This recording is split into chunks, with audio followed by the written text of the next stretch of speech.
नमस्कार, शाम के 7 बजने को है, वक्त हो चला है अपना बिहार का। मैं हूं शुभे मिश्रा आपके साथ और आइए करते हैं बुलेटिन की शुरुआत। बिहार में एसआईआर का पहला चरण पूरा होने के बाद निर्वाचन आयोग ने ड्राफ्ट वोटर लिस्ट जारी कर दिया है और इस ड्राफ्ट वोटर लिस्ट पर नेता प्रतिपक्ष तेजस्वी यादव ने सवाल खड़े करते हुए सनसनीखेज आरोप की लिस्ट में उनका नाम नहीं है, ऐसे आरोप लगाए। थोड़े ही समय में निर्वाचन आयोग ने सबूतों के साथ तेजस्वी के आरोपों को खारिज कर दिया और ये बता दिया कि तेजस्वी का नाम लिस्ट में है। ये रिपोर्ट आपको दिखाते हैं। ये एप्लीकेशन है, मेरा भी नहीं है। हम चुनाव कैसे लड़ेंगे? बिहार में मतदाता पुनरीक्षण को लेकर जमकर सियासत हो रही है। शनिवार को नेता प्रतिपक्ष तेजस्वी यादव ने एसआईआर को लेकर एक बेहद सनसनीखेज आरोप लगाए और कुछ समय के लिए सबको चौंका कर रख दिया। तेजस्वी ने प्रेस कॉन्फ्रेंस कर आरोप लगाया कि उनका नाम ड्राफ्ट वोटर लिस्ट में नहीं है। हालांकि थोड़े ही समय के बाद निर्वाचन आयोग का इस पर जवाब आया। ईसी ने सबूत के साथ जवाब दिया कि एसआईआर के पहले चरण के बाद तैयार ड्राफ्ट वोटर लिस्ट में कहीं कोई गड़बड़ी नहीं है। निर्वाचन आयोग ने तेजस्वी यादव की वोटर आईडी कार्ड का डिटेल शेयर किया और बताया कि तेजस्वी का ईपीआईसी नंबर REB 0456228 और ये 1 अगस्त 2025 को प्रकाशित प्रारूप निर्वाचक सूची में शामिल है। निर्वाचन आयोग ने बिना देरी किए तेजस्वी यादव के आरोपों को खारिज कर दिया। फोटो पहचान पत्र जारी कर बताया कि तेजस्वी यादव का अपने बूथ पर ड्राफ्ट वोटर लिस्ट में मतदाता नंबर 416 है। इससे पहले तेजस्वी ने आरोप लगाए थे कि 1 अगस्त को जारी ड्राफ्ट वोटर लिस्ट में उनका नाम है ही नहीं। पत्रकारों के सामने तेजस्वी ने अपना ईपीआईसी नंबर डाला और दिखाया कि कोई रिकॉर्ड दर्ज नहीं है। ये एप्लीकेशन है, मेरा भी नहीं है। हम चुनाव कैसे लड़ेंगे? दरअसल तेजस्वी यादव अपना पुराना ईपीआईसी नंबर RAB 2916120 निर्वाचन आयोग की वेबसाइट पर डाल रहे थे। ईपीआईसी नंबर अगर आप चाहें तो हम बता भी दें।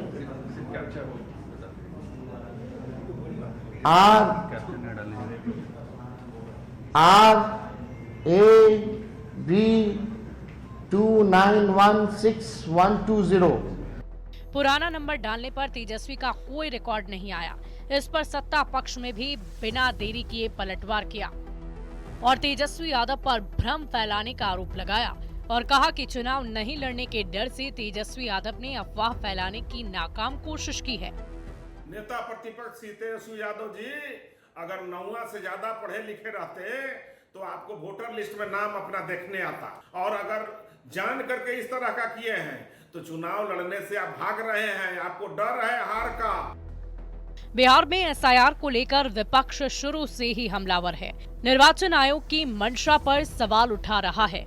मतदाता पुनरीक्षण का मामला यहां तक कि सुप्रीम कोर्ट तक पहुंच गया है और इसी बीच तेजस्वी के सनसनीखेज आरोप पर निर्वाचन आयोग ने त्वरित जवाब दिया, जिससे सवाल उठ रहे हैं कि क्या तेजस्वी यादव ने आरोप लगाने में जल्दबाजी कर दी या जानबूझकर भ्रम फैलाने की कोशिश की गई। पटना से संवाददाता रवीश नारायण के साथ ब्यूरो रिपोर्ट, न्यूज़ 18। और द ड्राफ्ट वोटर लिस्ट में तेजस्वी के नाम पर भ्रम की स्थिति कैसे बनी, ये तो आपने समझ लिया, पर इस पर सियासत अभी भी जारी है।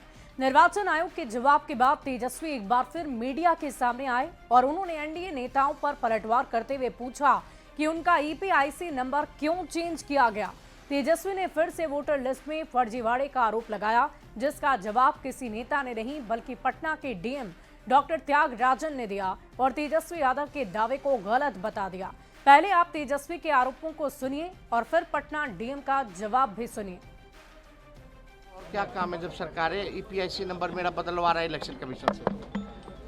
कभी बदलता है? पूछिए तो सरकार से। ईपीआईसी नंबर बदलता है, और तो ईपीआईसी नंबर अगर बदला है तो ऐसे कितने लोगों का बदला होगा? यही तो सवाल है खड़ा कि कितना बड़ा फर्जीवाड़ा चल रहा है। देखिए, माननीय नेता प्रतिपक्ष का नाम बिल्कुल है। एक तो नाम नहीं रहने की दावा बिल्कुल गलत है। जिस बूथ में वो वोट करते थे उसी बूथ पर अभी भी उनका नाम कायम है और सभी लोग सार्वजनिक तौर पर हैं, सभी लोग देख सकते हैं।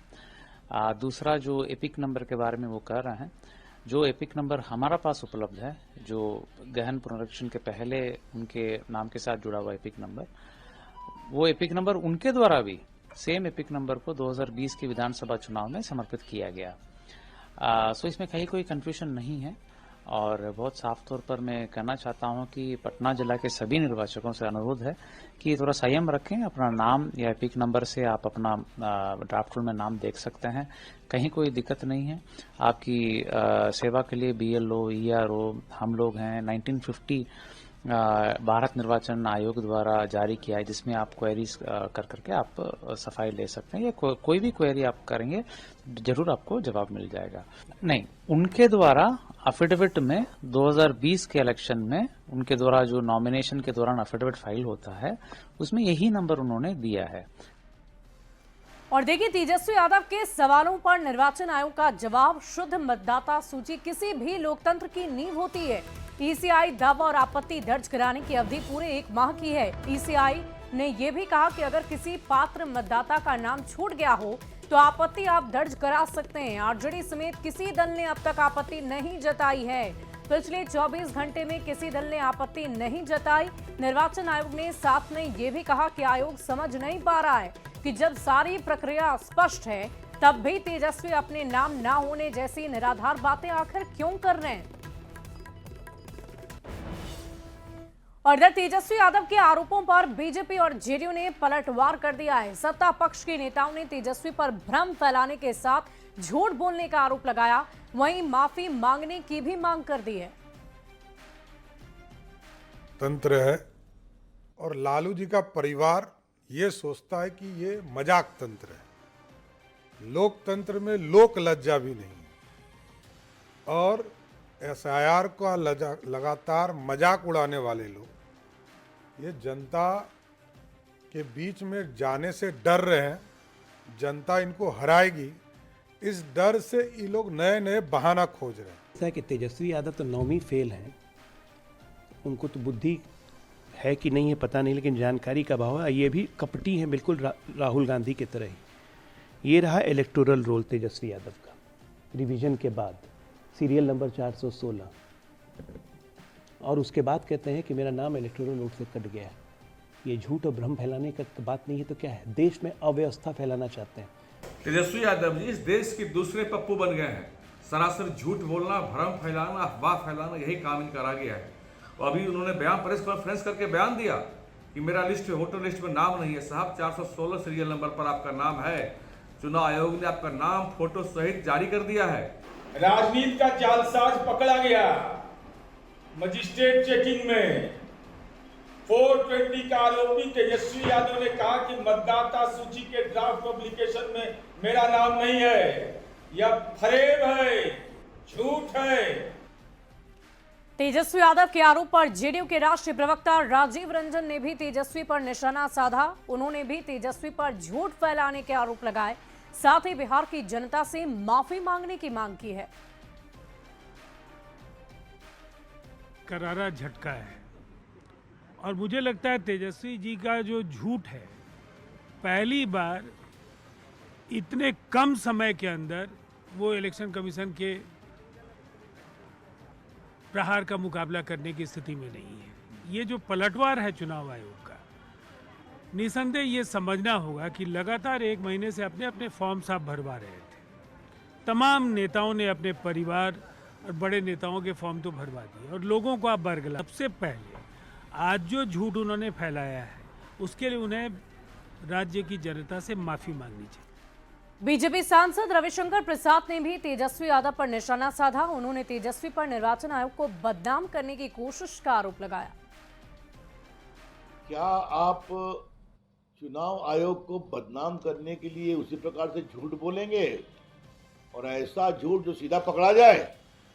तो बहुत दुर्भाग्य।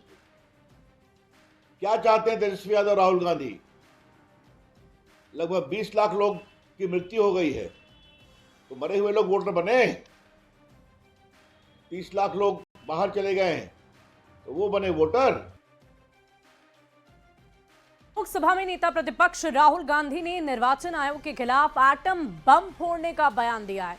जिससे सियासत गरमाई हुई है। केंद्रीय रक्षा मंत्री राजनाथ सिंह ने राहुल पर करारा पलटवार करते हुए कहा कि अगर उनके पास एटम बम है तो राहुल गांधी को तुरंत इसका परीक्षण कर लेना चाहिए। ये रिपोर्ट आप देखिए। जो हमें मिला है वो एटम बम है, तो उसका परीक्षण तुरंत कर डालिए।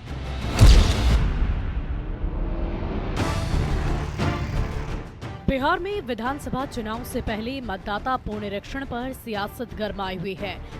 चुनावी साल में निर्वाचन आयोग के खिलाफ विपक्षी दलों का तेवर काफी सख्त दिख रहा है। खासकर लोकसभा में नेता प्रतिपक्ष और कांग्रेस सांसद राहुल गांधी निर्वाचन आयोग पर हमलावर है। बीते दिन राहुल गांधी ने अपने एक बयान से बड़ा धमाका किया। राहुल गांधी ने कहा कि चुनाव आयोग के खिलाफ उनके हाथ एटम बम लग गया है। जब ये फटेगा तो चुनाव आयोग कहीं नजर नहीं आएगा। इलेक्शन कमीशन तो मदद नहीं कर रहा है, तो थोड़ी ग्रैन्युलैरिटी में जाना है, गहराई में जाना है। तो हमने अपना ही इन्वेस्टिगेशन करवाया, उसमें 6 महीने लगे और जो हमें मिला है वो एटम बम है। मतलब एटम बम है, फटेगा तो आप इलेक्शन कमीशन आपको दिखेगा नहीं हिंदुस्तान में। राहुल गांधी के एटम बम वाले धमकी पर केंद्रीय रक्षा मंत्री राजनाथ सिंह ने जबरदस्त पलटवार किया। पटना में कहा कि निर्वाचन आयोग जैसी संवैधानिक संस्था पर अनर्गल आरोप लगाना नेता प्रतिपक्ष को किसी भी सूरत में शोभा नहीं देता। राजनाथ सिंह ने चुटकी लेते हुए ये भी कहा कि अगर राहुल गांधी ने सबूतों का एटम बम तैयार किया तो उसका परीक्षण तुरंत कर लेना चाहिए। अगर आपके पास सबूतों का एटम बम है तो उसका परीक्षण तुरंत कर डालिए। सारे सबूत जनता के सामने रखिए। राजनाथ सिंह यही नहीं रुके। उन्होंने कहा कि कांग्रेस पार्टी पर 1975 में संविधान की हत्या करने का खून लगा हुआ है और राहुल सबूतों का एटम बम तैयार करने की बात कर रहे हैं। केंद्रीय कृषि मंत्री शिवराज सिंह चौहान ने भी राहुल गांधी को चुनौती दी कि एसआईआर यानी स्पेशल इंटेंसिव रिवीजन में गड़बड़ी साबित करके दिखाएं। राहुल बिहार चुनाव से पहले हार का बहाना ढूंढ रहे हैं, लेकिन वो पहले से हार की पूर्व भूमिका बना रहे हैं। कहाँ चोरी और कैसी चोरी? जहाँ वो जीतते वहाँ चोरी नहीं होती, जहाँ हारते वहाँ चोरी हो जाती है। ये केवल पहले आंसू बहा के हार का कारण इसको बता देंगे। वोटर लिस्ट रिवीजन को लेकर राहुल गांधी की तल्खी पर शुक्रवार को निर्वाचन आयोग ने जवाब दिया था। राहुल गांधी के बयान को आयोग ने गैर जिम्मेदाराना बताते हुए नजरअंदाज करने की बात कही थी, क्योंकि राहुल ने ना ही आज तक कोई आधिकारिक चिट्ठी लिखी और ना ही कई बार बुलाए आयोग के सामने आए। ऐसे में अब ये देखना होगा कि राहुल गांधी जिस एटम बम की बात कर रहे हैं उससे सियासी धमाका होता है या परीक्षण में फेल। पटना से संवाददाता शैलेंद्र कुमार के साथ ब्यूरो रिपोर्ट न्यूज़ 18।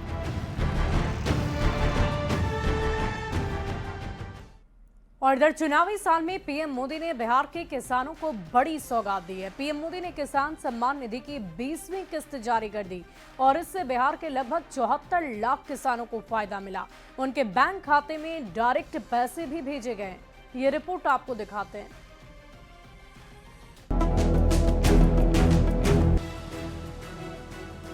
मोदी के विकास का मंत्र है, जो जितना पिछड़ा उसे उतनी ज्यादा प्राथमिकता। जितना बड़ा आयोजन वाराणसी में किया गया, पटना के बापू सभागार में भी पीएम किसान उत्सव दिवस मनाया गया। केंद्रीय कृषि मंत्री शिवराज सिंह ने बिहार के किसानों की जमकर तारीफ की और बिहार की धरती को खूब सराहा। कृषि भारतीय अर्थव्यवस्था की रीढ़ है और किसान उसकी आत्मा है, प्राण है। और कृषि मंत्री के रूप में किसानों की सेवा मेरे लिए भगवान की पूजा है। कृषि मंत्री शिवराज सिंह ने पीएम मोदी को धन्यवाद दिया कि वो बिहार के लगभग 74 लाख किसानों को सालाना 6-6 हजार रुपए मदद कर रहे हैं। पीएम ने उर्वरक सब्सिडी के लिए भी 1,75,000 करोड़ रुपए जारी किए और इतना ही नहीं, प्रधानमंत्री कृषि धन धान्य योजना का लाभ बिहार के किसानों को मिलेगा।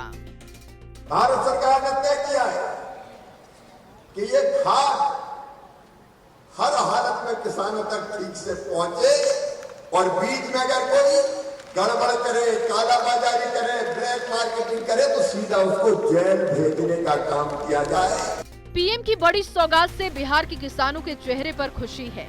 सरकार की वित्तीय सहायता से बिहार के छोटे और सीमांत किसानों को बड़ी राहत मिली।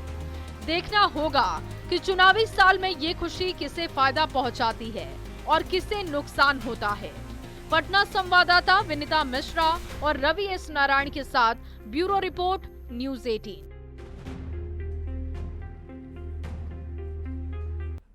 और इस बीच एक बड़ी खबर का रुख कर लेते हैं। बिहार में बड़े पैमाने पर आईएएस पदाधिकारियों का तबादला हुआ है। हरजोत कौर राजस्व परिषद के अध्यक्ष का अतिरिक्त प्रभार उन्हें दिया गया। मिहिर कुमार सिंह महानिदेशक जांच आयोग पटना का अतिरिक्त प्रभार। आशिमा जैन राजस्व परिषद के अपार सदस्य बने। रचना पाटिल व्यय वित्त विभाग की सेक्रेटरी बनाई गई हैं। उज्जवल कुमार सिंह पशुपालन विभाग के निदेशक बने हैं। संजय कुमार अपर महानिदेशक बिपाड पटना की जिम्मेदारी। अरविंद कुमार वर्मा मंत्रिमंडल सचिवालय के विशेष सचिव बनाए गए। बड़ी खबर आपको बता रहे हैं, बिहार में आईएएस अफसरों का तबादला किया गया है, ट्रांसफर किया गया है। बड़ी खबर आपको बता रहे हैं, रचना पाटिल को भी नई जिम्मेदारी सौंपी गई है। व्यय वित्त विभाग की सेक्रेटरी बनाई गई रचना पाटिल इस वक्त की बड़ी खबर आपको बता रहे हैं। उज्जवल सिंह निदेशक पशुपालन विभाग के बनाए गए हैं। तो ऐसे बिहार में आईएएस अधिकारियों का ट्रांसफर हुआ है। संजय कुमार अपर महानिदेशक बेपाट बनाए गए।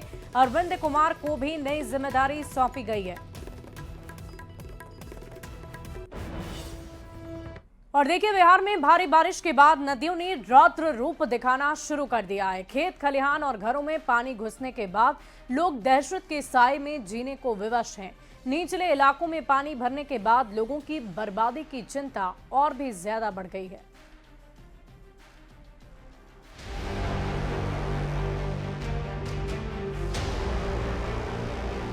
बिहार में लगातार भारी बारिश के बाद नदियां उफान पर हैं। लोगों की जान खतरे में है। ये तस्वीरें हैं पटना के दियारा इलाके की, जहां गंगा का जलस्तर खतरे के निशान के करीब पहुंच चुका है।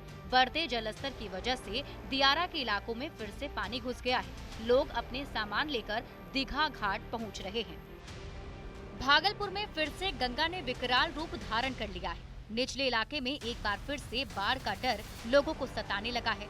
गंगा में उफान के बाद कई जगहों पर भीषण कटाव शुरू हो गया है। लोग दहशत में हैं। बांका में पिछले 3 दिनों से हुई लगातार बारिश के बाद नदियों ने रौद्र रूप दिखाना शुरू कर दिया है। कई जगहों पर टूटे पुल की जगह पर बना डायवर्जन बह गया तो कहीं सड़क टूट गई। ये तस्वीरें हैं फुल्ली डूमर प्रखंड में लोहागढ़ नदी पर बने बहोरना पुल की, जहां डायवर्जन बहने के बाद कई गाँव के लोगों को आने जाने में परेशानी हो रही है। लोगों का संपर्क प्रखंड मुख्यालय से पूरी तरह से खत्म हो गया है।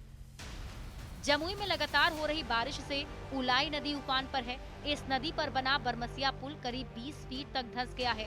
नदी के तेज बहाव की वजह से पुल को और भी नुकसान की आशंका बनी हुई है। खतरे को देखते हुए पुलिस को तैनात कर दिया गया है। लोगों का आना जाना पूरी तरह से बंद हो गया है। खतरे के बावजूद लोग क्षतिग्रस्त पुल पर खड़े होकर तमाशा देख रहे हैं, जिससे कभी भी कोई बड़ा हादसा हो सकता है। लखीसराय में भारी बारिश के बाद गंगा, हरुहर और किऊल नदी उफान पर है। स्थानीय लोग बाढ़ की आहट से सहमे हुए हैं। निचले इलाके में लगातार पानी फैल रहा है। दियारा इलाके में लगी फसल बर्बाद हो चुकी है। लोग नाव के सहारे पशु चारा लाने को मजबूर हैं। वहीं बारिश की वजह से उरौन, चंपानगर, बसुआचक और मंझवे समेत दर्जनों गाँव को जिला मुख्यालय से जोड़ने वाली सड़क भी पानी में बह गई है। बिहार में भारी बारिश के बाद नदियों में उफान से लोग सहमे हुए हैं। नदियों में उफान है और निचले इलाके में बाढ़ के हालात बन गए हैं। मूसलाधार बारिश के बाद नदियां खतरनाक स्तर पर है। खेत खलिहान और घरों में पानी घुसने के बाद लोगों की जान पर आफत है। Bureau report, news 18। मुंगेर की डंगरी नदी पर बना डायवर्जन पानी के तेज बहाव में एक बार फिर बह गया है। खड़गपुर तारापुर मुख्य मार्ग पर यातायात बाधित हो गया। वहीं महकोला बासा के पास गुहिया नदी पर बना डायवर्जन के ऊपर से पानी बह रहा है, जिसके कारण हवेली खड़गपुर तारापुर के बीच यातायात पूरी तरह से बंद है। लोगों को लगभग 15 किलोमीटर की दूरी तय कर वापस आना पड़ रहा है। कौन सा रोड है ये कच्ची मोड़ का ये डंगरी नदी का पुल है। ये रास्ता कहाँ जाती है? तारापुर। खड़गपुर से तारापुर। तो यहाँ मतलब पूरी तरह से रास्ता ध्वस्त हो चुका है। कितनी बार ये टूटा? 3 बार। और पटना एम्स में मारपीट से नाराज रेजिडेंट डॉक्टरों की हड़ताल दूसरे दिन भी जारी है। इमरजेंसी को छोड़कर अस्पताल में सभी सेवाएं ठप बताई जा रही है। काली पट्टी लगाकर डॉक्टर्स ने विरोध जताया। अस्पताल में हड़ताल का असर अब मरीजों पर भी नजर आ रहा है। इलाज के लिए अस्पताल आ रहे मरीज और उनके परिजन काफी ज्यादा परेशान हैं। दरअसल पटना एम्स में विधायक चेतन आनंद और उनके बॉडीगार्ड पर मारपीट और धमकी देने के आरोप लगे थे, जिसके बाद नाराज डॉक्टरों ने सुरक्षा की मांग के साथ आरोपी विधायक पर कार्रवाई और माफी मांगने की मांग को लेकर हड़ताल कर दिया है। कार्रवाई नहीं होने तक ये डॉक्टर काम पर लौटने को तैयार नहीं है।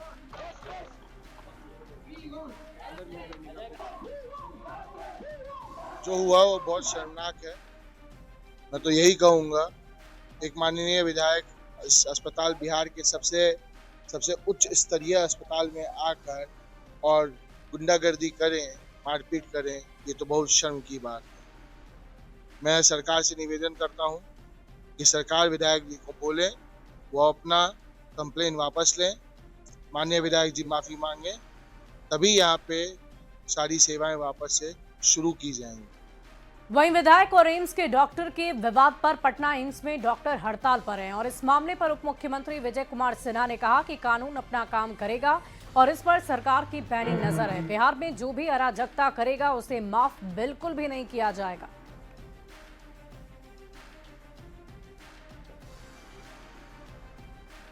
कानून अपना काम करेगा, कोई भी अराजकता उत्पन्न करेगा उस पर कार्रवाई होगी। और अगली खबर